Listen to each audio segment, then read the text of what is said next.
मुस्तफा भाई।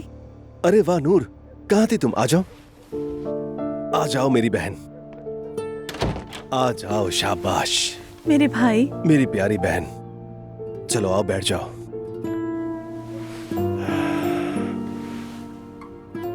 अल्लाह का शुक्र है, आप बेहतर लग रहे हैं भाई। हाँ ठीक हूँ मैं। या अल्लाह, तेरा लाख लाख शुक्र है।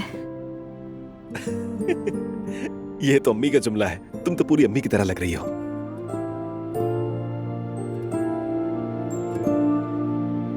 मैं उनके बराबर नहीं हो सकती।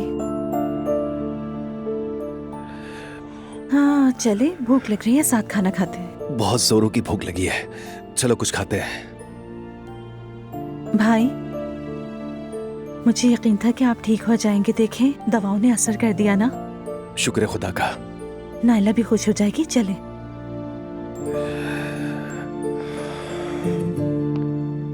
अजलान लोग कहाँ हैं? उमर के यहाँ खाना खाने गए हैं। हम भी किसी दिन चलेंगे, मैं महते को देख लूंगी। ठीक है। ओह, बिस्मिल्लाह। आप सब लोगों को मेरा सलाम। वालेकुम अस्सलाम मुस्तफा, खुश आमदीद। मुस्तफा, आज तो तुम बहुत खुशगवार लग रहे हो, मुझे बहुत खुशी हुई। क्योंकि मैं वाकई अच्छा महसूस कर रहा हूँ। ओह, बहुत अच्छे, चलो शुक्र है।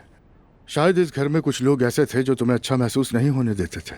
शायद ऐसे ही हो मुस्तफा। हाँ शायद। अब मैं तुम दोनों को कोई खबर देना चाहता हूँ जिसे सुनकर तुम दोनों बहुत अच्छा महसूस करोगे।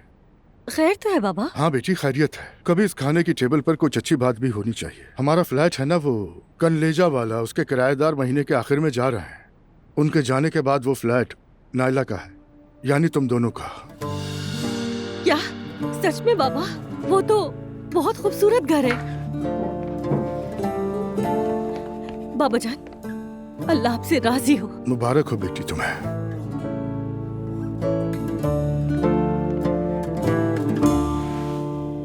बाबा वैसे पूछना तो मुनासिब नहीं, लेकिन अचानक ये फैसला क्यों? आखिर इन इनायतों की क्या वजह है?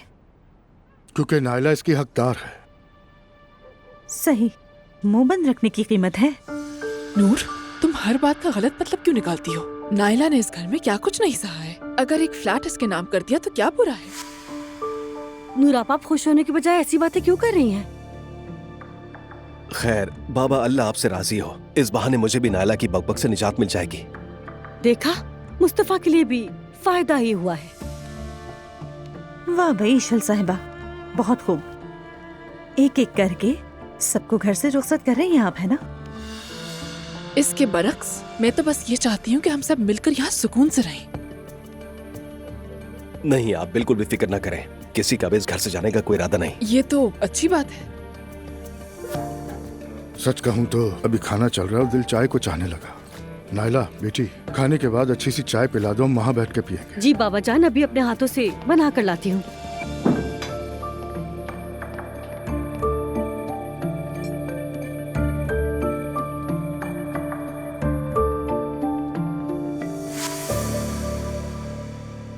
जुल्कर, तुम्हें खुशखबरी सुनानी है।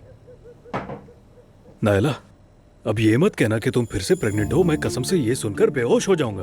तुम्हारे मुंह में खाक जुल्कर। इस घर में बच्चों की पहले से क्या कमी है जो एक और खबर सुनाऊंगी? अरे मुझे क्या मालूम है। आमतौर पर शादी बचाओ मुहिम में मियाँ बीवी ऐसे ही अरबे आजमाते हैं। शादी बचाओ मुहिम खत्म हो चुकी है और इसमें नाइला कामयाब भी हुई है। तो क्या इनाम मिला? कालिंजा में एक घर, और वो भी मुकम्मल तौर पर मेरे नाम पर। जुल्कर, अरे नायला, तुमने ऐसा क्या जादू किया जो घर तुम्हारे नाम कर दिया? मैं तो अभी तक यकीन ही नहीं कर पा रही जब तक कि अपनी आंखों से न देख लूं। लेकिन लगता है कि इस बार मामला वाकई तय हो गया जुल्कर, और वो भी ईशल की बदौलत। क्या मतलब ईशल की बदौलत? अगर मामला बाबा पे छोड़ देते तो ये कभी भी हल ना होता, मगर उस ईशल ने बाबा की कमजोरी के सारे बटन याद कर लिए हैं। पता नहीं उसने बाबा को कौन सा ऐसा बटन दबाया है। अम्मी ठीक कहती थी, अब मैं ईशल से बिल्कुल नहीं उलझूंगी। अगर तुम्हें ऐसा लगता है तो ठीक है। खैर छोड़ो इन बातों को। बाबा ने अच्छी सी चाय मांगी है, मैं उनके लिए अच्छी सी चाय बनाती हूँ। अल्लाह अल्लाह, घर मिलने की खुशखबरी क्या मिली, सारे काम तो खुद ही करना शुरू कर दिए नायला साहिबा ने। ये हुई ना बात? हाँ बिल्कुल ऐसा ही है।